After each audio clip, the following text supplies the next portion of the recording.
Qu'est-ce qu'elle a partagé? Oui, donc, bonjour à tous dans la salle et ceux qui nous rejoignent en ligne ou qui regarderont pas comme ça.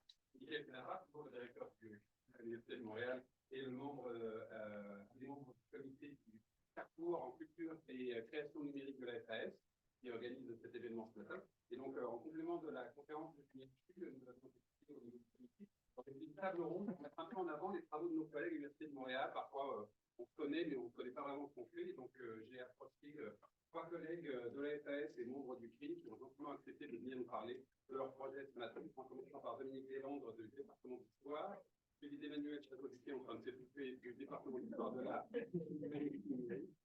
enfin Audrey Latran de l'école de biotechnologie et sciences de l'information. Donc ça va être les trois présentations, 15 minutes chacune, les unes après les autres, et puis après on va ouvrir pour des questions, échanges dans la salle. Donc voilà, donc Dominique. Bonjour et merci. D'abord, 15 minutes, c'est presque impossible. Je lui ai dit samedi, on s'est rencontrés, puis il me dit, oh, on se voit lundi. Je dis oui, maintenant. Hein? Quoi? Puis en 15 minutes, parler de toutes nos. Est-ce que vous entendez? Mais le micro va aider pour l'enregistrement. Ben oui.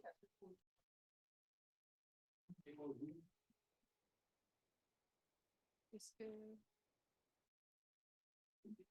C'est bon? En tout cas, toujours est-il que, hier soir, j'ai carrément perdu toute ma présentation PowerPoint à cause des photos, justement. Tout effacé les photos. Donc, voilà.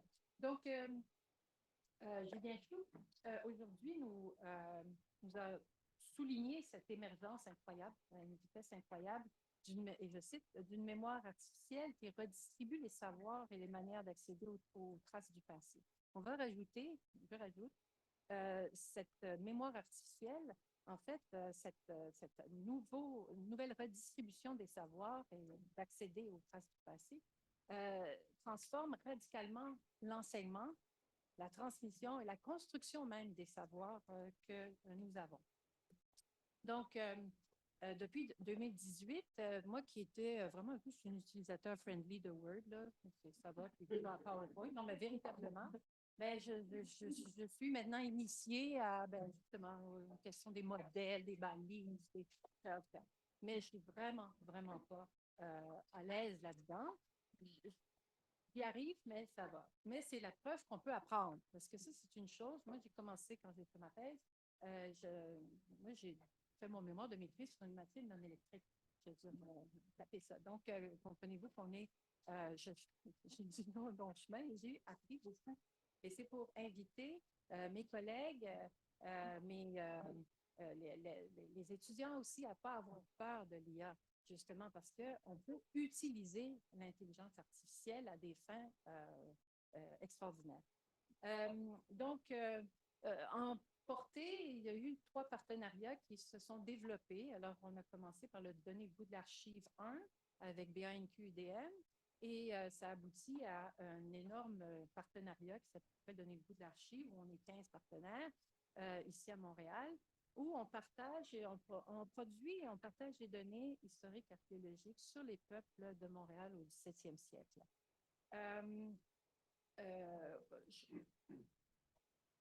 De fil en aiguille, je me suis retrouvée à collaborer avec Nouvelle-France numérique, dirigée par Maxime Goyer, le pape de Transcribus, vous allez comprendre, c'est vraiment l'apôtre au Québec, qui est à l'ICAR.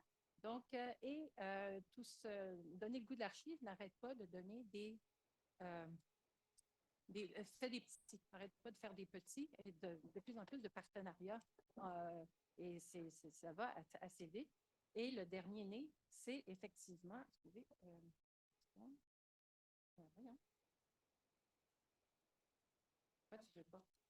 la Fabrique de l'histoire montréalaise. On part de la trace historique et archéologique et on amène les étudiants de 2e année de bac jusqu'à la médiation culturelle, c'est-à-dire le parcours muséal, l'histoire matérielle et aussi la rédaction d'un chapitre dans un livre qui sera publié chez Boréal. Donc, c'est vraiment, on fait tout. C'est l'histoire totale. Donc, j'y viens. Alors, En plus de ça, je suis partie sans mon texte, donc j'ai tout réécrit sur ma petite affaire. Bon. On fait tout ça, en fait, on a développé cette boîte à outils autour de Transcribus. Transcribus permet à la fois la transcription automatique des écritures, le partage des modèles de reconnaissance automatique, le partage aussi des collections, le partage et l'organisation des collections de photos, et en plus, la recherche massive, Big Data, qui nous permet littéralement de devenir exhaustif et non plus de procéder par échantillonnage. C'est merveilleux, mais comme j'ai juste 15 minutes, je ne peux pas vous expliquer plus. Juste ici, je vous amène en bas de la photo ici, là. Donc, il s'agit simplement de prendre une photo avec votre cell et on transfère ça dans Transcribus, dans un dossier. On met en page parce qu'on a une reconnaissance automatique de la mise en page. Et ce que fait Transcribus, c'est reconnaître l'encre sur le papier. Donc, c'est un peu une ossérisation, mais achetérisation, en fait. Voilà. Et une fois on a construit un modèle, ça va assez rapidement, et bien, le texte sort en Word à côté. C'est absolument magique. Et ensuite, je partage mes collections avec Emmanuel, avec qui veut bien. Et nous pouvons ainsi transcrire en commun, partager nos transcriptions et faire cette recherche. Donc, en ce moment, j'ai la collection des anomes dans mon ordinateur, la collection, donc les Archives nationales d'outre-mer pour le Canada, pour la Louisiane. Ça n'arrête pas, là. Donc, quand je cherche un mot, par exemple, Banis, je travaille sur les esclaves, je me retrouve dans toutes sortes de collections de partout dans le monde. C'est hallucinant. Et ça va très vite et c'est très excitant pour l'acheteur que de faire. Donc, grâce à Transcribus.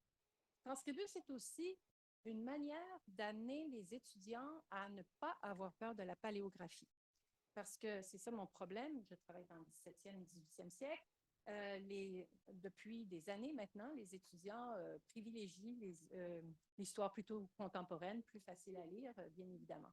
Donc, j'ai réalisé, c'était une gageure, j'ai pris Transcribus et je l'ai implanté dans mes cours et ça a donné un intérêt pour les étudiants qui étaient vraiment pas du tout, même ils ne connaissaient rien à la Nouvelle-France. Maintenant, c'est devenu des spécialistes. Je veux dire, parce qu'ils ont tranquillement vu, parce que ce qu'on fait, c'est qu'on leur confie un dossier qu'on a passé avec le modèle, et puis, tranquillement, l'étudiant dit, ah tiens, ici, cette ligne ici, absolument épouvantable, qui est le premier acte du premier registre d'audience, moi qui cherchais les femmes devant la justice, quand j'ai suis arrivée devant ce texte, j'ai pleuré parce que je suis quand même assez bonne en paléographie, mais là, je ne comprenais vraiment rien. Et l'habitude, c'est quand tu ne comprends rien, tu passes à autre chose. Mais je n'aurais pas su, grâce à Transcribus, on l'a transcrit, je n'aurais pas su que le premier acte était une dame pour nain qui attaquait en justice, donc seule, requérante. Donc, ça mettait en l'air tout ce qu'on a dit sur la coutume de Paris. Puis, donc, ça a été extraordinaire. Donc, tranquillement, les étudiants, même des gens qui vraiment ils sont en train de travailler sur Fermont au 20e siècle, qui travaillent ils travaillent pour moi comme assistant de recherche, ils deviennent des spécialistes. Ils arrivent à reconnaître l'écriture parce que, veut pas, quand on clique sur la ligne entre Damoiselle Marie-Prounin, ça s'allume dans la page. Donc, on va voir, tiens, c'est un D, ça c'est un M, ça c'est... Et tranquillement, ils finissent par apprendre la paléo, qui ne s'enseigne plus pour l'époque moderne, en tout cas, dorénavant. Donc, grâce à Transcribus, mais aussi grâce, nous avons au Québec des bases de données uniques au monde sur la Nouvelle-France. Le RPQA, du Programme de recherche en démographie historique, est une œuvre collective absolument géniale qui recense tous les catholiques, en fait, depuis le début de la colonie jusqu'à, maintenant, on est rendu 1840. 61, c'est ça. Donc, c'est hallucinant. Donc, c'est toutes les archives paroissiales qui ont été, nous, on a accès, on travaille avec PRDH. Moi, c'est les archives judiciaires avec le bailliage de Montréal. Les archives notariales sont aussi, il y a une base de données, un répertoire absolument génial qui s'appelle Parchemin, et etc., etc. Nous avons un certain nombre de bases de données qui sont vraiment merveilleuses, qui nous permettent de chercher les gens qui habitaient Montréal, des gens qui ont laissé très peu de traces dans la mémoire collective ou zéro trace. Et on peut les situer maintenant, on sait où est-ce qu'ils habitent, avec qui ils se sont mariés et qu'est-ce qu'ils ont produit comme en fait, archives judiciaires, par exemple, s'ils ont poursuivi son voisin parce qu'il a tué ses poules. C'est véritablement dans ce style-là. Donc, on a une sorte de granularité du détail qui est absolument géniale. Donc, notre idée, c'est de créer une ontologie de liaison des données pour que les bases de données se parlent entre elles pour avoir éventuellement un guichet unique. Et ça, c'est l'autre partie de notre groupe projet FRO. Mais ça fonctionne, on vient d'avoir une FCI, donc je veux dire, on est en train de la monter. Et ça, c'est vraiment super. Aussi, avec le temps, j'ai développé depuis 2018, je savais que je ne pouvais pas faire ça toute seule. Donc, j'ai créé l'atelier permanent d'analyse documentaire qui s'appelle l'APAD. Et l'idée, c'était de partager nos transcriptions, puis avec différents spécialistes ou simplement des gens intéressés dans le public, là, des gens, vous savez, on a tous des gens, des généalogistes, des gens qui sont mais vraiment férus, là, ils connaissent beaucoup de choses. Souvent, c'est des retraités. Donc, c'est ouvert à tous. On a été sauvés pendant la pandémie grâce à Zoom parce qu'on s'est rencontrés, on n'a pas arrêté de travailler d'ailleurs. Et puis, c'est créer un lien. J'ai pairé les étudiants avec des gens retraités et tout ça. C'est fantastique au niveau transgénérationnel et de transmission du savoir. Donc, c'est dans les deux sens. Donc, on a créé un APAD transcription. Donc, on a des gens qui transcrivent, en fait, ils corrigent en ce moment les transcriptions faites par Transcribus pour juste vérifier. Et puis, ils mettent un sceau de ground proof là, sur le texte. On s'entend, c'est la bonne transcription. Et tout ça, ça va être versé à BANQ pour que le grand public puisse avoir accès à ces archives. Pourquoi c'est intéressant? C'est que il faut savoir que les ancestries de ce monde ont fait des photos, ont littéralement fait des photos qui vous revendent quand vous cherchez vos ancêtres ou Donc, c'est dans nos archives. Fait que moi, mon idée, maintenant c'est enregistré, tout le monde veut le savoir, mais c'est de redonner. C'est à nous, je veux dire, c'est pour le plus grand monde. Donc, c'est un peu ça l'idée.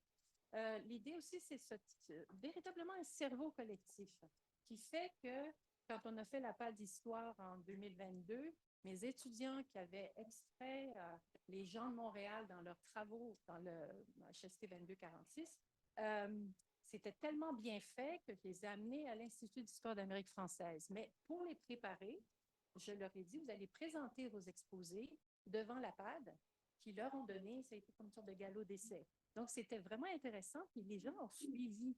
Ensuite de ça, j'ai pairé les étudiants de muséo avec le groupe des historiens et ça a donné la PAD muséologie. Donc, tranquillement, on s'est relié avec les musées du Vieux-Montréal tout le monde est formé en muséo. Donc, parce que, vous le savez, on est toujours avec des silos. Tu fais l'histoire, quand tu arrives en muséo, ben là, bon, tu ne sais pas trop. Vraiment, c'est l'idée. Et l'archéologie, c'est pareil. Donc, on travaille vraiment en silo, puis c'est stupide. Donc, on s'est tous mis ensemble et l'enthousiasme est grand. Et cet été, après l'école d'été dont je vais vous parler tout à l'heure, la muséologie, tout cela va aboutir dans un APAD rédaction où, grâce à mon cerveau collectif, on va pouvoir réviser les textes des étudiants qui seront publiés chez Boréal. Tellement c'est bon. C'est vraiment super. Donc, c'est l'idée de cette science participative et qui s'est développée aussi parallèlement avec, par exemple, Patricia Godbout, qui travaille avec le conseil de bande des Abénakis et qui a travaillé sur les dictionnaires anciens français abénakis du 18e siècle avec nous, parce qu'on a plein de compagnons de route qui viennent se joindre dans notre équipe. Et c'est vraiment super. Donc, c'est très, très important, je pense, cette science participative, parce que le savoir se perd et les gens vieillissent, prennent leur retraite et tout ça. Donc, c'est extraordinaire. Donc, le guichet unique, science participative, les diverses branches de la PAD. Et puis, donc, voilà. Bon, je vais enlever cette affaire-là. OK. C'est pas une usine à gaz. Okay? C'est pas cela. Mais c'est ça que ça a donné. Quand je suis partie, moi, mon idée au départ, c'était de comprendre les textes que je voyais dans le bailliage de Montréal, avec le donner le goût de l'archive. Je travaille sur l'histoire des femmes, du genre, de l'intersectionnalité, les questions des pouvoirs, l'esclavage, tout ce qui est religion et emploi entre l'Europe et l'Amérique au 16e et 18e siècle. Je suis une chercheuse. Avant tout, c'est ça qui m'intéresse. Moi, toute la technologie, je m'en sers. C'est ça l'idée. Mais ça pose un certain nombre de problèmes éthiques dont on a parlé tout à l'heure. Bon. Donc, je suis une historienne. Mes recherches m'amènent ici. J'enseigne. J'ai développé une série de cours et de stages dans chez les différents partenaires. Toujours basé sur Transcribus. L'idée, c'est que nous amenons nos partenaires à implanter Transcribus chez eux. Donc, ça va lentement avec BANQ, la Bibliothèque nationale et Archives du Québec. Ça va lentement parce que c'est ça un des problèmes avec les institutions archivistiques, c'est qu'ils ne sont pas nécessairement au point au niveau numérique. Mais par contre, les archives religieuses, par exemple, sont super intéressées par qu'on implante, qu'on vienne. Donc, moi, j'envoie des stagiaires qui vont travailler chez eux, qui travaillent aussi pour nous, parce que nous, on cherche toujours les gens de Montréal au 17e, 18e siècle, mais ainsi, c'est un échange de bons procédés. Et donc, c'est l'enseignement. Nous, notre recherche fondée par le CRSH, c'est la transcription de toutes les archives. C'est simple, là, toutes les archives possibles et imaginables. Là, j'ai ma collègue qui revient de France. Ben, je lui ai dit, regarde, c'est pas compliqué, là, on va mettre les photos dans Transcribus, et puis je vais t'aider avec les modèles, là, parce qu'elle me disait que le modèle n'était pas très bon, celui qui est public, donc il n'y a aucun problème. L'idée, c'est vraiment la coopération. Et donc, ces données sont moissonnées ensuite, et c'est ça aussi un des problèmes qu'on est en train de résoudre grâce à la FCI, entre autres, c'est de capter toutes ces données-là directement de Transcribus, par exemple, jusqu'à une base de données immense qui nous permettra de créer ce guichet unique. Tout ça là en vue du savoir commun. Je vous ai parlé de la PAD, qui est vraiment basée sur le crowdsourcing aussi. Donc, c'est vraiment cette idée-là. Et la PAD a eu tellement de succès qu'à un moment donné, je n'arrêtais pas de donner des ateliers à tout le monde, l'archivistique, les Premières Nations et tout ça. Oui, c'est presque fini. On s'est rendu compte qu'il y avait l'aspect formation, puis il y avait l'aspect travail. Donc, on l'a séparé. Donc, on a formation, les ateliers que je donne pour donner la bonne nouvelle. Et puis, on fait des écoles d'été aussi entre Rimouski, Montréal, Sherbrooke. C'est un peu l'idée de faire. Les écoles d'été qui sont reliées, cette année, l'école d'été va avoir lieu à Montréal. Notre... une seconde, je ne sais pas si ça marche, comment faire. Ici. Voilà. Bon, ça, je pense là-dessus. Ça, c'est pour ça. Ça, c'est la fabrique de l'histoire. Et puis, c'est ça. Ça, c'est l'école d'été. C'est ça. Donc, on aura 3 volets à partir c'est une école d'été absolument folle à organiser parce que nous avons 5 lieux où aura lieu l'école d'été dans les musées de Montréal. C'est un événement gratuit. J'insiste là-dessus beaucoup. Les étudiants peuvent avoir des sous pour se loger, les étudiants étrangers, etc. Et puis, notre idée, c'est de développer pour à la fois les étudiants du bac en histoire, en maîtrise, doctorat, les bénévoles de la PAD et le personnel qualifié des archives, des musées, etc. Il y a 3 volets. Donc, à tout le temps, c'est cette reconstitution historique totale. Donc, pendant voilà, avec en prise en compte des trois, en fait, des peuples fondateurs de Montréal, là, que ce soit les Français, les Anglais, etc. Mais il y a des esclaves autochtones, des esclaves afrodescendants, des autochtones libres qui sont autour. Donc, on prend tous les peuples de Montréal littéralement parce qu'ils traversent nos archives. Et voilà. Donc, premier volet, cette reconstitution totale, les dernières avancées de la requête. Et puis ensuite, le deuxième volet, c'est la science participative. Comment vous fonctionnez? Il y en a qui fonctionnent un peu relax, d'autres qui sont partis dans une organisation quasi staliniste de la transcription, par exemple. Mais tout est bon. On cherche à travailler ensemble. Et puis, le dernier volet, qui est la gestion des données de recherche. Entre autres, Emmanuel va nous parler des données liées. J'ai compris, mais je ne pourrais pas vous l'expliquer, mais c'est ça. Moi, j'en suis là. Donc, je suis comme une sorte de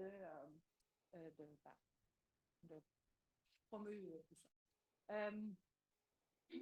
Donc, comme vous avez vu, en fait, l'idée, c'est véritablement d'associer, de se servir de l'intelligence artificielle pour la recherche, pour l'histoire. Ça pose un certain nombre de problèmes éthiques, on en a parlé tantôt, c'est sûr, mais il faut y réfléchir maintenant, alors que ça va tellement vite aussi. Ça, c'est comme développement. J'espère, ici à l'Université de Montréal, mais c'est en Zoom, donc que la PAC va continuer parce que depuis 2018, l'intérêt n'a pas dérougi. Là, vraiment, c'est super, ça fonctionne, les gens sont enthousiastes, ils viennent chaque semaine. Je veux dire, c'est quand même spécial. Là. Et puis, et c'est tentaculaire parce que, comme je le disais tout à l'heure à M. Chou, au début, en 2018, quand je me suis inscrite à Transcriptibus, on était 10 000 utilisateurs, puis nous, c'était gratuit à ce moment-là parce que c'est une coopérative. C'est l'idée aussi, c'est la coopération. Donc, nous, on donnait les données de recherche pour qu'eux puissent développer les modèles et les algorithmes. Et puis, maintenant, on est 100 000. Donc, c'est des archivistes, des étudiants en histoire, c'est de tout, là, des gens qui sont intéressés par la connaissance mathématique des écritures. Donc, la boucle est à peu près bouclée. Est-ce que c'est clair?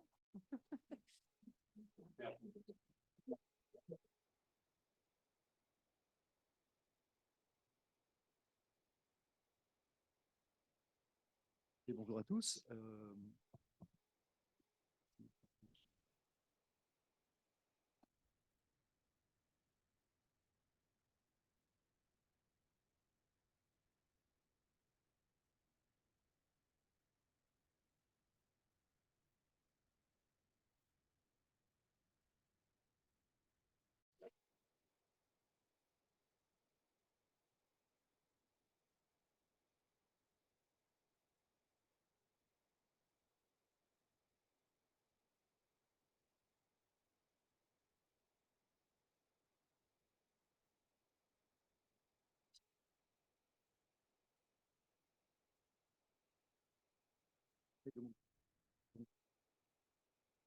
Un ouvroir, nous dit le dictionnaire du CNRTL, notamment dans une communauté de femmes ou un couvent, est un lieu où on se rassemble pour effectuer des travaux d'aiguille. Alors, comme vous le savez tous, c'est également le nom ambigu que choisirent François Le Lyonnais et Raymond Queneau pour l'Oulipo, ouvroir de littérature potentielle, le groupe de recherche de littérature expérimentale qu'ils constituèrent dans les années 60. C'est évidemment en référence à cette dimension très opérative du travail et pour sa connotation expérimentale que nous avons choisi d'appeler notre laboratoire l'ouvroir, mais aussi pour manifester notre engagement à l'égard de l'ouverture des données culturelles ainsi qu'en faveur du logiciel libre. L'ouvroir d'histoire de l'art et de muséologie numérique de l'Université de Montréal est un laboratoire de recherche destiné à soutenir le travail qui est conduit dans le cadre du partenariat des nouveaux usages des collections dans les musées d'art, SIECO, qui est un partenariat dirigé par Joanne Lamoureux et qui rassemble à peu près une vingtaine de chercheurs au Québec et à l'international, ainsi que 6 musées d'ampleur nationale au Canada. Ce laboratoire fournit à l'ensemble de l'équipe un équipement de pointe pour mener la recherche, mais aussi pour expérimenter et développer de nouveaux usages des collections numérisées qui utilisent le web, les technologies de visualisation 3D et la réalité virtuelle et augmentée.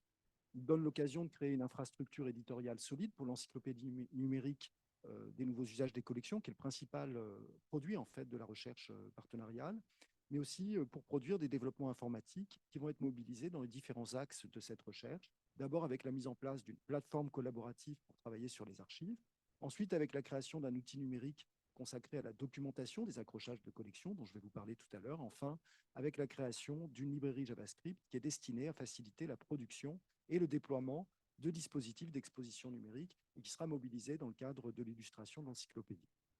C'est aussi une structure polyvalente qui permet de faciliter le travail collaboratif et l'organisation de téléréunions avec des partenaires muséaux internationaux du projet. Et sa création permet de doter, on l'espère, le Canada, mais en tout cas l'Université de Montréal, d'un équipement de recherche qui est dédié à l'expérimentation et le développement d'innovations dans le domaine de l'histoire de l'art et de la muséologie numérique. Alors, le laboratoire, d'une certaine manière, se positionne de manière distinctive à la croisée de l'histoire de l'art et de la muséologie numérique pour soutenir leur avènement. Il se propose de transformer la manière de faire l'histoire de l'art et la muséologie en organisant des formations régulières à destination des étudiants et des étudiantes, en publiant des ressources méthodologiques et en développant de nouvelles formes d'écriture. Il s'agit ainsi de développer et de concevoir des outils numériques pour l'histoire de l'art et la muséologie, en développant et en expérimentant, ainsi qu'en accompagnant les institutions patrimoniales dans leur transformation numérique. L'idée du laboratoire, c'est vraiment de se positionner, vous l'avez compris, à la croisée en fait, entre la discipline histoire de l'art et justement le monde patrimonial à travers les institutions muséales. L'idée est évidemment de veiller à ne jamais séparer la pratique et la théorie. Et à terme, on souhaite pouvoir devenir un centre de référence dans le domaine de l'histoire de l'art et de la muséologie numérique. Et de ce point de vue, le laboratoire essaye de nouer des relations régulières et des collaborations avec des institutions du même type qui sont rares au niveau international. On a quelques exemples avec le Courtauld, un centre à Malaga, le Getty Research Institute, mais finalement peu d'acteurs très présents sur le domaine de l'histoire de l'art numérique. L'idée étant donc, pour la spécificité du laboratoire, de se positionner à l'interface entre l'histoire de l'art et la muséologie, en développant en fait notre expertise dans 3 domaines complémentaires. D'une part, l'analyse automatisée des contenus, qui implique l'utilisation de l'intelligence artificielle pour la reconnaissance d'écriture ou la reconnaissance d'images, l'utilisation des métadonnées et l'exploration des formats de publication web. J'assure la direction scientifique du laboratoire avec ma collègue Christine Tanton. Léna Krause, qui est ici présente, est responsable du laboratoire et on a aussi la chance d'avoir un développeur web qui s'appelle William Diakité, qui n'est pas présent ce matin parce qu'il passe des examens, mais il serait là. Notre équipe mobilise fortement les étudiantes et les étudiants. Je pense que c'est très important, notamment pour valoriser l'expérimentation, mais aussi l'inclusion et le développement de l'autonomie dans les pratiques. L'idée est notamment de miser sur l'expérimentation avec des applications pratiques qui mobilisent une certaine ingéniosité technique, une sagacité technique chez les étudiants. L'inclusion en privilégiant la participation, la contribution et la collaboration, tout en développant des littératies numériques. Donc, on a des réunions de laboratoire hebdomadaires, mais l'idée est vraiment de mutualiser les pratiques en discutant en fait sur les projets respectifs des étudiants. Puis enfin, l'autonomie, en choisissant d'avoir recours autant que possible à des technologies qui soient maîtrisables, libres et ouvertes, et de contribuer à la constitution de communs numériques ainsi qu'au développement de bonnes pratiques. L'idée est que le laboratoire doit déboucher sur des guides de bonnes pratiques, éventuellement des outils qui puissent être utilisés par d'autres et des données qui seraient réutilisables. Alors, outre différents services tels qu'une infrastructure numérique infonuagique, des espaces de travail collectif et la création d'un banc d'essai en réalité virtuelle et augmentée. Vous savez peut-être que les musées ont beaucoup développé des applications de réalité augmentée ces dernières années. L'idée de pouvoir expérimenter ces dispositifs avec des casques de réalité virtuelle et un environnement qui soit adéquat, éventuellement d'en créer. Le laboratoire organise diverses activités de formation et des conférences en dehors des projets propres au fonctionnement du partenariat des nouveaux usages des collections dans les musées d'art. L'ouvrage élabore plusieurs publications telles qu'une chronologie de la muséologie numérique, un répertoire de projets en histoire de l'art numérique et une exposition virtuelle sur le dessinateur de la Renaissance Righettino, parmi d'autres projets, puisqu'on agrège en fait les projets des professeurs aussi engagés sur des territoires d'histoire de l'art numérique au département. Afin de présenter les activités que nous menons dans le laboratoire, j'ai choisi de présenter brièvement 2 projets en cours de développement qui témoignent d'une part de la manière dont des méthodologies numériques peuvent supporter la recherche en muséologie et en histoire de l'art, et d'autre part des liens fructueux que l'on peut établir entre des pratiques savantes et des approches muséologiques qui sont plus centrées sur la mobilisation des connaissances. Pour commencer, un outil pour la reconstitution des accrochages de collection, qui est un premier projet mené dans le cadre d'une collaboration avec l'axe 1 de la recherche partenariale que nous menons, qui porte sur l'historique des mises à vue des collections. Vous le savez probablement, l'accrochage des collections, leur redéploiement participe très largement à une resémantisation de ces collections. Et ma collègue Marie Fraser s'intéresse à l'historicisation justement de ces accrochages de collections. Alors, l'histoire des expositions de collection dépend très largement de leur documentation et cette dépendance, en fait, est vraiment clé dans l'analyse de ce travail. Marie Fraser explique que notamment ce qui l'intéresse le plus, c'est finalement les absences, les manques et ce que ne contient pas cette documentation. Donc, comment travailler pour révéler ces histoires souterraines? Comment peut-on se raconter comment peut-on raconter en fait une exposition qu'on n'a pas vue et comment travailler en fait sur un matériau souvent très lacunaire? Alors, il y a eu un certain nombre de tentatives dans ce domaine. Je vous montre ici, par exemple, le catalogue sur les biennales, donc, qui sont des expositions temporaires qui mobilisent, vous voyez, des éphémérides, des plans d'installation d'exposition. Dans le cadre du travail que l'on mène, on va exploiter ce type de documentation, mais la réflexion qu'on mène, en fait, elle porte aussi sur des enjeux qui peuvent être liés à la réitération. Il y a eu plusieurs remakes d'expositions ces dernières années. Je vous montre un exemple qui nous a aidé à réfléchir d'une exposition en fait, qui est le cabinet de l'abstraction, conçu par El Lisinski à la commande d'Alexander Dorner pour le musée de Hanovre en 1927 et qui a fait l'objet de plusieurs restitutions ou de réitérations dans des contextes d'exposition. Alors ces réitérations, elles peuvent être parfois entièrement réalisées parce que les œuvres sont conservées, mais souvent elles ne sont pas toutes conservées et elle est très dépendante évidemment de la documentation qui est manifestée ici sur la photographie par la vitrine, mais aussi, vous le voyez peut-être, la vue d'exposition qui sert en fait de prétexte à la reconstitution. Alors, ici, on a pu reconstituer un morceau de l'exposition, mais on est souvent confronté à des problèmes de lacunes, des angles morts. Alors, ces expositions, elles peuvent faire l'objet évidemment de reconstitutions en 3D. Ici, vous avez un exemple de reconstitution du même cabinet avec une borne interactive dans un espace muséal. Mais la recherche historique que l'on mène, en fait, suppose principalement la mobilisation et l'exploitation d'une large documentation archivistique pour enseigner l'histoire des collections dans les musées d'art. Et si la reconstitution d'accrochage historique et ici, en fait, la reconstitution d'accrochage historique se heurte souvent à des difficultés pratiques et méthodologiques qui tiennent notamment à la partialité de la documentation conservée et à la nécessité de composer avec des sources d'informations hétérogènes. On a des vues d'exposition, des listes de prêts, des plans de salles d'exposition, des projets expographiques ou scénographiques, etc. Alors on pense que le processus en fait, pourrait fortement bénéficier d'une approche numérique qui tirerait parti de la modélisation en 3 dimensions. Alors, depuis les années 90, les institutions culturelles ont développé plusieurs modèles documentaires pour rendre compte de l'information muséale. Le modèle conceptuel de référence développé par le groupe de documentation de l'ICOM, l'Organisation internationale des musées, le CIDOC, propose par exemple une ontologie générique orientée événements qui permet de décrire la vie des objets culturels. Des travaux ont également récemment été menés au sujet de la provenance des œuvres d'art, mais il n'existe pas jusqu'à présent de modèle spécialisé pour la documentation des accrochages d'expositions ni de collections. Alors, la connaissance de ces accrochages, il me semble qu'elle peut bénéficier de visualisation sous la forme de modélisation 3D et certains musées ont réalisé ce genre de choses, hein, comme là dans cet exemple présent, mais aussi au Stadel Museum, pour essayer de restituer en fait l'accrochage des salles historiques. L'intérêt de ces approches se justifie parfaitement dans une perspective de médiation, mais du point de vue de la recherche, de tels artefacts numériques posent de sérieux problèmes d'obsolescence technique et de conservation. Mais également d'interprétation, puisque vous voyez qu'ils ont quand même l'inconvénient de figer en réalité un état qui peut relever en réalité d'hypothèses.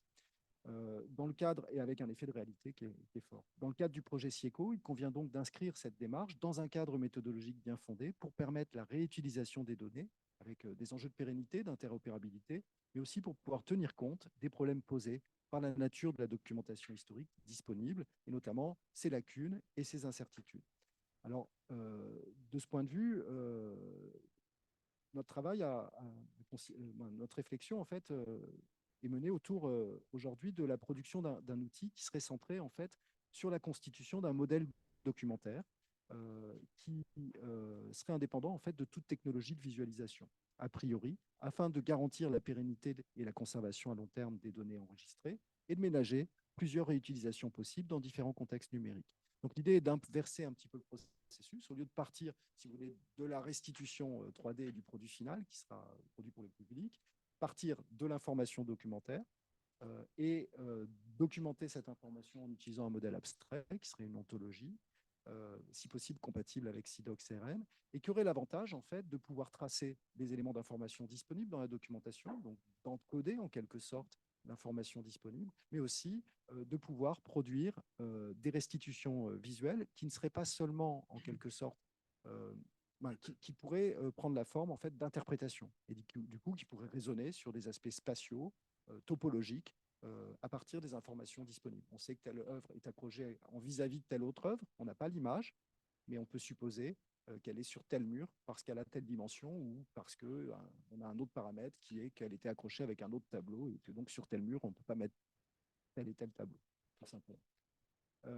Et donc, l'idée, en fait, est d'exploiter une approche spatiale avec l'utilisation de techniques de modélisation pour faciliter la reconstitution des accrochages, mais principalement en accompagnant la formulation d'hypothèses avec une dimension heuristique forte et aussi en pouvant enregistrer en fait des interprétations en proposant en fait des modèles aléatoires ou des modèles fixes qui servent à étayer un discours scientifique, notamment en proposant des reconstitutions calculées, en utilisant des approches computationnelles et algorithmiques qui sont basées sur l'analyse des contraintes spatiales des lieux d'exposition et des informations sur les œuvres exposées, telles que les dimensions, les poids et les éclairages. L'outil permettrait éventuellement de produire des visualisations tridimensionnelles à partir de ces informations enregistrées et plusieurs moteurs de rendu, mais on peut aussi inverser le processus, c'est-à-dire imaginer qu'à terme, l'outil serve à concevoir des expositions ou puisse faire l'objet d'autres développements. L'autre projet dont je voudrais rapidement parler, en fait, c'est un projet de bibliothèque JavaScript pour la production d'expositions virtuelles numériques. Alors, ni les musées ni les universités ne disposent en réalité actuellement d'outils standardisés qui permettent de facilement produire et déployer ou présenter des expositions numériques des œuvres de collection. Alors, c'est un paradoxe, parce que finalement, on a une sorte d'envahissement des expositions numériques.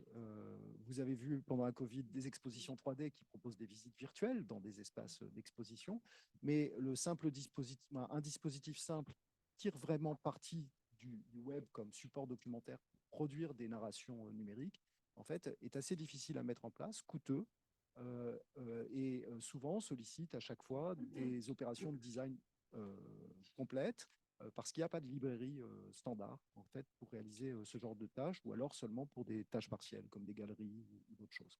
Alors, notre idée, du coup, est de passer, en fait, de dépasser en quelque sorte l'utilisation de solutions propriétaires et de développement ponctuel qui ne permettent pas la mutualisation, qui sont souvent déconnectés en fait, des systèmes d'information muséaux, de manière à ce qu'on puisse travailler avec des images, mais aussi que des historiens de l'art ou de la culture visuelle puissent travailler avec des représentations un peu plus riches que les présentations linéaires d'images fixes réalisées avec des PowerPoint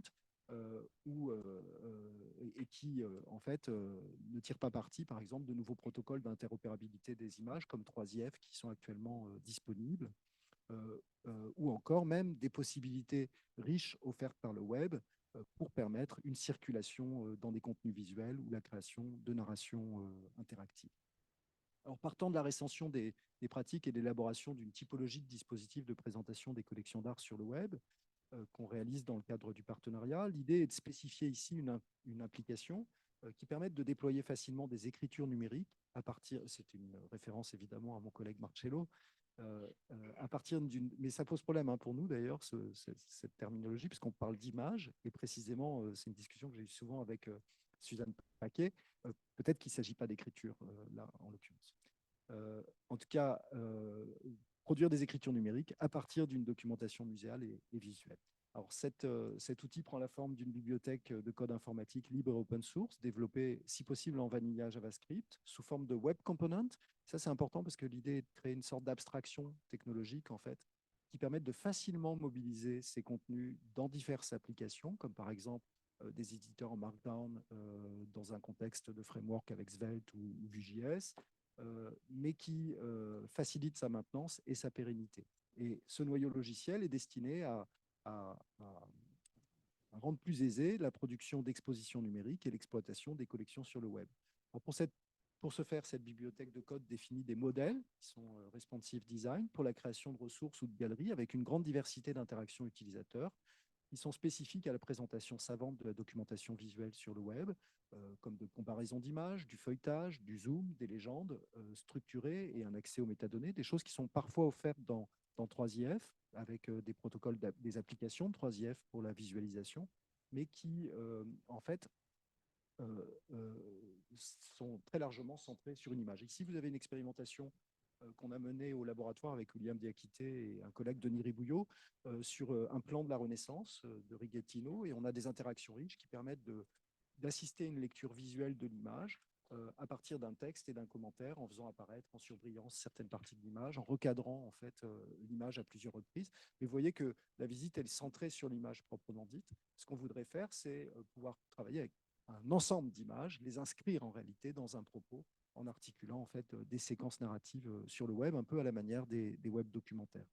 Alors, ces développements sont principalement destinés à accompagner les besoins de l'axe 3 de notre recherche pour le commissariat en ligne sur la collection élargie, mais il permet également de servir de noyau logiciel pour les parties visuelles de l'encyclopédie numérique des nouveaux usages des collections et d'accompagner la restitution de la biographie des œuvres de collection qu'on veut aussi mettre en œuvre dans l'histoire des accrochages de collection.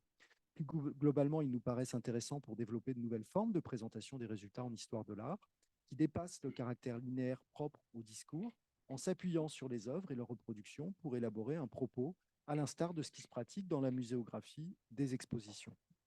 Néanmoins, il s'agit de reconnaître le caractère documentaire de la plateforme web et cette réduction qui caractérise les collections numérisées. C'est-à-dire vraiment de prendre le web pour ce qu'il est, une plateforme documentaire, et de travailler l'exposition ou les effets curatoriaux dans cette plateforme documentaire qui est celle du web. Notre travail s'inscrit donc, vous l'aurez compris, je pense, dans une pratique de l'histoire de l'art et de la muséologie qui tient compte des moyens numériques. Et à mon sens, les humanités numériques ne constituent pas une discipline à part entière, mais plutôt une attention à l'égard des méthodes et des pratiques de recherche en contexte numérique. Le croisement entre l'histoire de l'art et la muséologie offre, nous semble-t-il, le potentiel de renouveler la manière de produire les résultats de l'histoire de l'art. Et c'est véritablement ce qu'on voudrait explorer avec ce laboratoire. Je pense que les deux exemples essayent de montrer en fait cette articulation. Je vous remercie.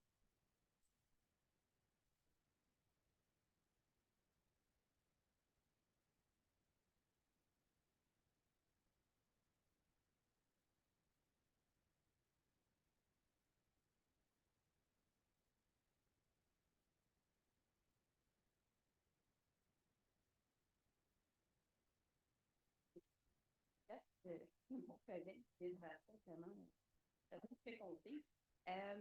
Alors, moi, je vais présenter quelque chose d'un peu différent. En fait, je vais parler d'un projet qui ressemble un peu à ce qu'on vient juste de voir, mais plus de mon rôle à l'intérieur de ce projet-là, qui est le rôle de m'occuper, en fait, de l'axe utilisateur-utilisatrice des outils qu'on est en train de développer.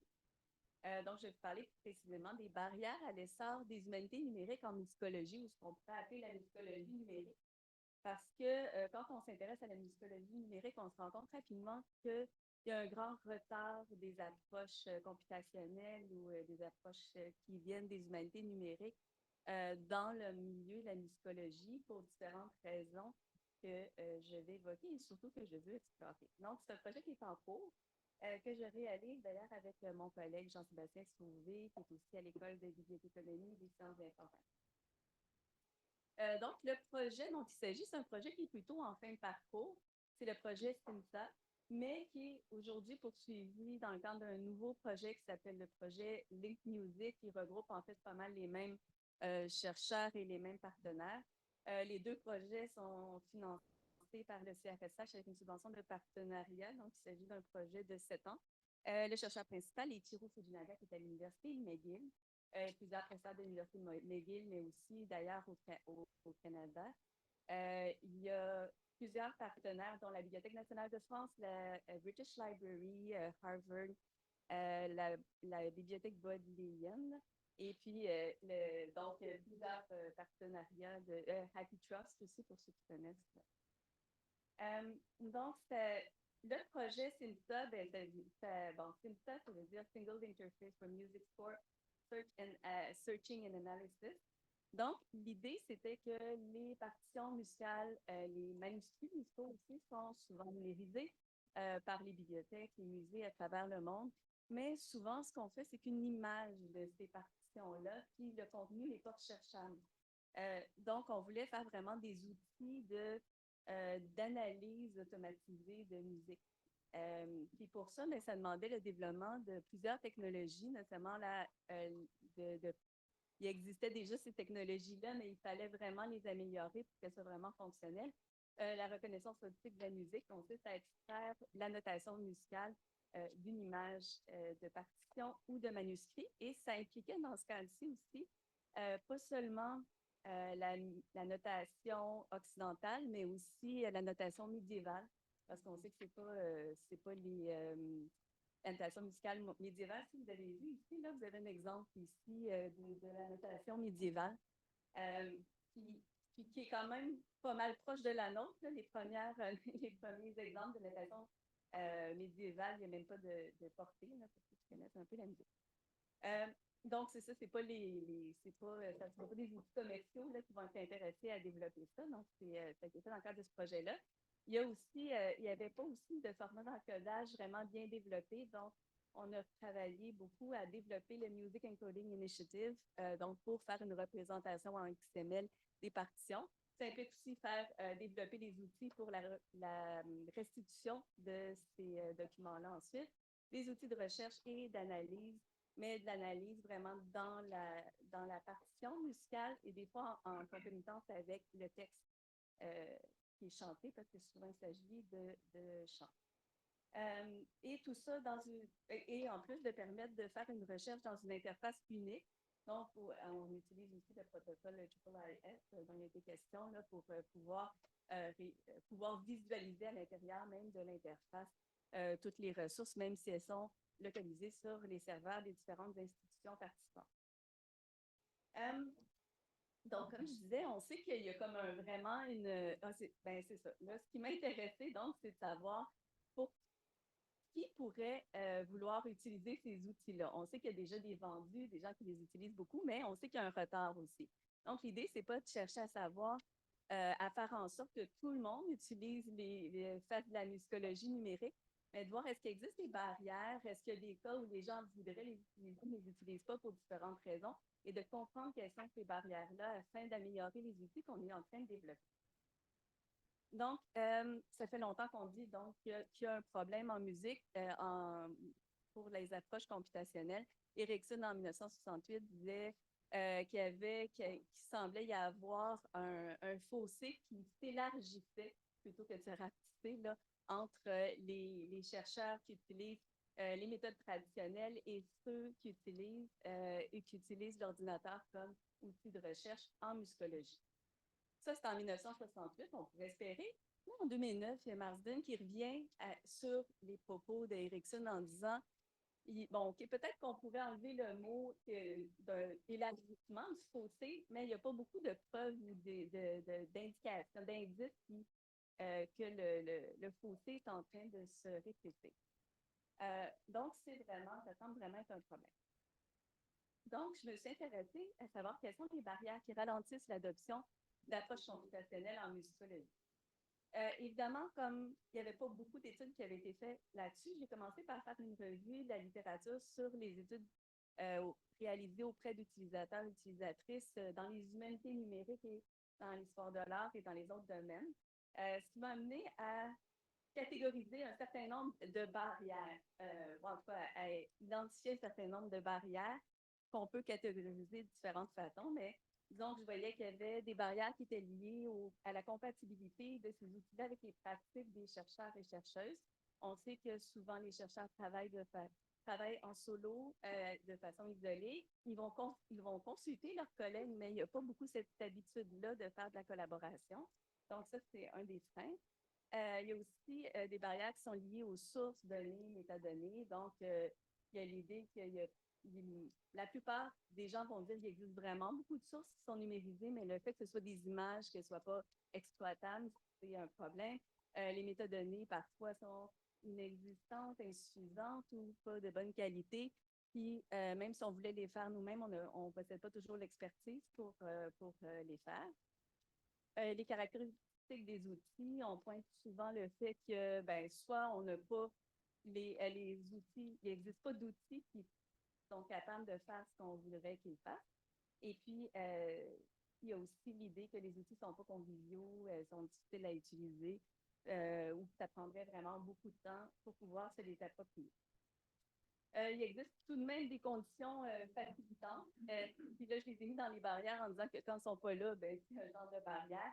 Là, je n'ai pas mes notes avec moi, fait que je vais essayer de me souvenir. Les conditions facilitantes, c'est quand il y a un soutien institutionnel. Par exemple, quand on a un centre de l'humanité numérique, ça fait partie des conditions facilitantes. Puis, il y a les barrières sociales, mais je vais y revenir. Donc, en voyant ces catégories de barrières-là, ben, ça m'a indiqué que peut-être un bon cadre théorique pour examiner ça, ce serait d'utiliser, probablement que certains d'entre vous connaissez ça, le UTAP, Unified Theory of Acceptance and Use Technology, qui est basé sur un examen des principaux modèles d'adoption de nouvelles technologies. Puis, donc, les auteurs font une revue de ça, regroupent ça à l'intérieur d'un nouveau modèle qu'ils valident avec plusieurs études, qui a été validé un grand nombre de fois après. Je passe vite parce que je ne veux pas trop dépasser. Donc, les barrières sociales, j'ai dit que j'y reviendrai. Ce qui freine les gens parfois à adopter des approches computationnelles, c'est lié parfois à la promotion, l'agrégation en permanence, l'obtention de prix, de financement ou la possibilité de publier. Il y a on voit beaucoup de chercheurs qui ont des craintes que leur travail ne soit pas reconnu ou valorisé par leurs pairs, ce qui a évidemment une incidence sur la possibilité d'avoir une promotion, un financement, des prix ou d'être publié. Et aussi l'absence de critères d'évaluation pour certains produits de la recherche, comme le fait de développer des outils, qui n'est souvent pas valorisé à la hauteur du travail que ça représente, ou de publier aussi un jeu de données ou un corpus. Il y a aussi une rupture avec la tradition qui implique qui peut générer des tensions avec les pairs, parce que ça peut avoir un impact sur l'identité professionnelle, ce qui peut aussi représenter une menace pour certains chercheurs, chercheuses. Puis il y a aussi plusieurs personnes qui démontrent un certain scepticisme envers ces nouvelles approches-là, un manque de transparence, des outils, plusieurs choses qui viennent. Donc, l'évaluation, là, ceux qui connaissent Bourdieu vont peut-être reconnaître l'expression pair concurrent. Pourquoi c'est important? L'influence sociale, c'est que dans le milieu universitaire, on est toujours jugé par nos pairs qui sont aussi nos concurrents. C'est-à-dire que ce sont nos pairs qui vont compétitionner pour avoir les mêmes financements, pour être publiés dans les mêmes revues, pour avoir les mêmes postes, les mêmes promotions parfois. Donc, ça amène les gens à avoir des critiques un peu dures, des fois envers les humanités numériques. Donc, certaines personnes, par exemple, qui vont dire c'est tricher, être paresseux, c'est pas de la vraie recherche. Donc, ils vont dire ça empêche pas ça empêche, mais ou en tout cas, ça prévient ça nous empêche voyons, j'ai de la misère avec mon français aujourd'hui. On ne peut pas avoir la réflexion et la contemplation qui est nécessaire à notre discipline. Puis, donc, comme je disais, les pairs, c'est important parce que si ce n'est pas reconnu par nos pairs, ça va se refléter dans nos chances d'obtenir une promotion, par exemple. Mais bon, ça ne va pas juste dans ce sens-là. Des fois, ceux qui font des humanités numériques ont aussi des préjugés envers ceux qui n'en font pas. Puis vous connaissez peut-être le Digital Humanities Manifesto, où on disait, où il parle de ceux qui sont plus traditionnels en disant que c'est les Great Diminishers, puis qui sont unimedium scholars, most likely of print, who have been lulled into centuries of somnolence. OK? Ça va dans les deux sens. Donc, pour étudier tout ça, j'utilise la notion de champ scientifique tel que le voit Bourdieu, qui parle du champ scientifique comme un champ social comme les autres, avec des rapports de force, des monopoles, des luttes, des stratégies, des intérêts, des profits. Puis donc, toutes ces notions-là sont très intéressantes pour comprendre pourquoi on décide ou pas d'adopter ces nouvelles approches-là et comment on les évalue quand on a à les évaluer. Il y a quelques études qui portent sur la musicologie numérique. Il y a l'évaluation, c'est ça, mais très peu en fait, là, puis certaines sur l'ethnomusicologie. Ce qui ressort, c'est que selon les traditionalistes, là, ils ont aussi beaucoup de critiques envers la musicologie numérique. Ils vont dire que ça ne permet pas de se plonger dans la musique, ce qui est essentiel pour la comprendre, que ça ne tient pas compte du contexte social dans lequel la musique est entendue. Ils vont aussi être sceptiques par rapport à la robustesse de ces méthodes. Il y a cette idée que les outils, il y a des biais culturels qui sont enchâssés dans les outils, que les jeux de données ne sont pas bien équilibrés ou représentatifs, que les recherches vont être superficielles et que le champ pourrait éventuellement perdre son autorité. Rapidement. Puis que ça mène à un excès de confiance ou de paresse chez les chercheurs. Je pense que ça se reflète beaucoup dans cette idée-là qu'on a du mal à valoriser les humanités numériques, puis nous, on n'en fait pas. Ça se reflète dans les lieux de publication pour la recherche en musicologie numérique.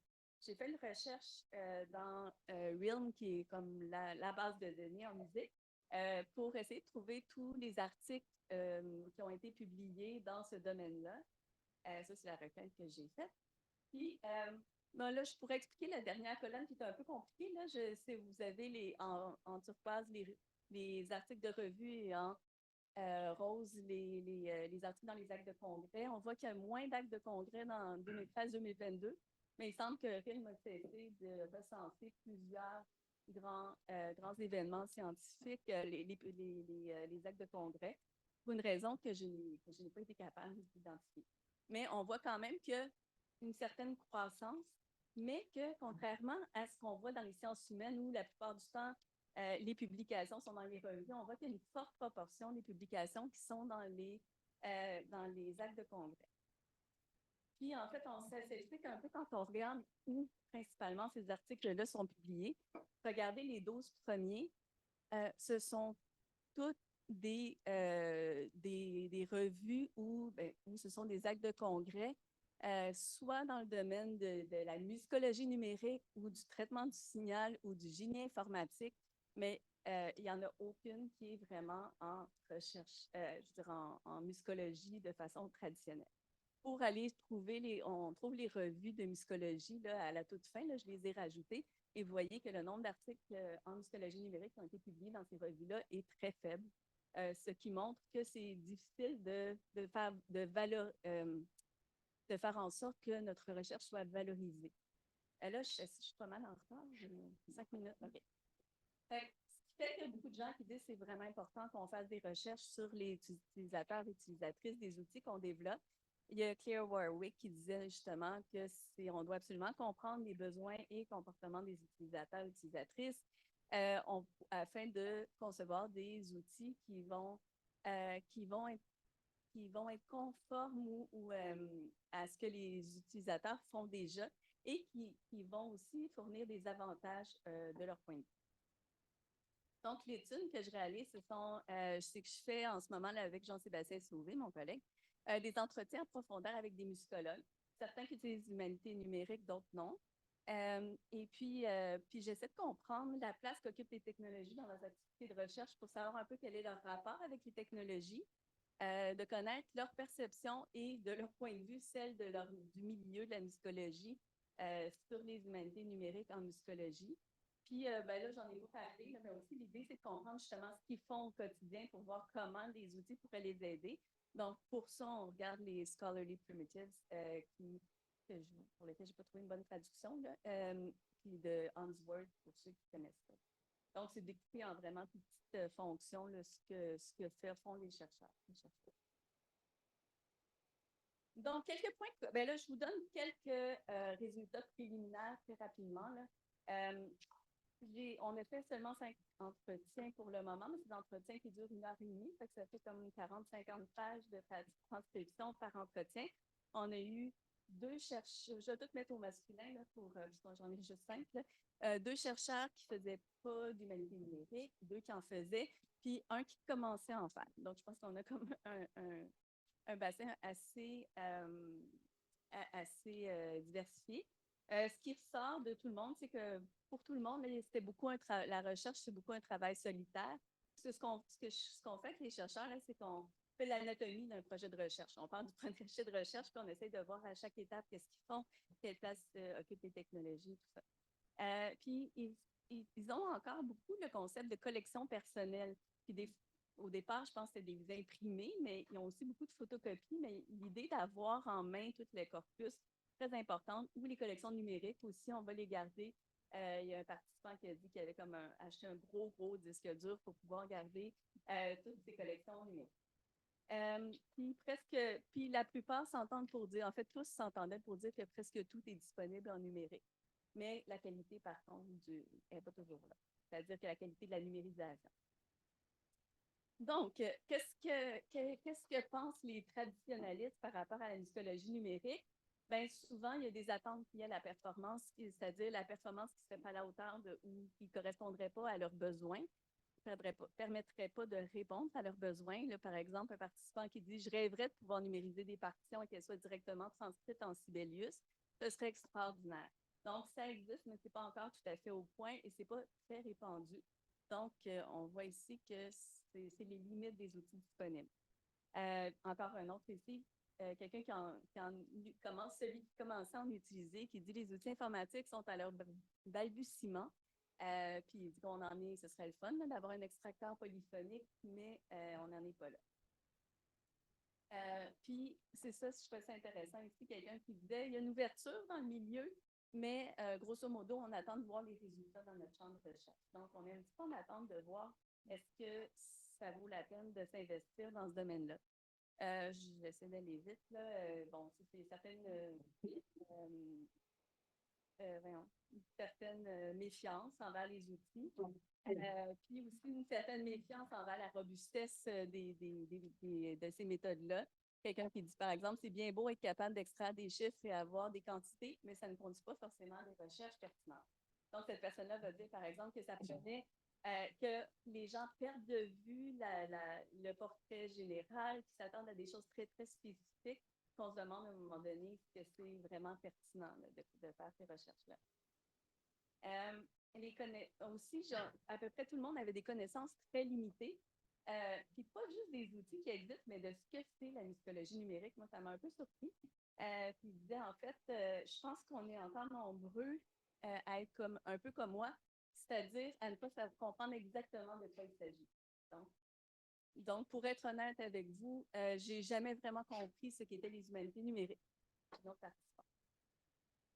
Puis des fois, ça devient une certaine honte. Donc, par exemple, un participant qui va dire « Je suis un peu old-fashioned, c'est moi qui compte, mets les chiffres dans Excel, je suis peut-être un peu en retard sur les possibilités. » Donc, puis il y a quand même un attachement aux traditions aussi.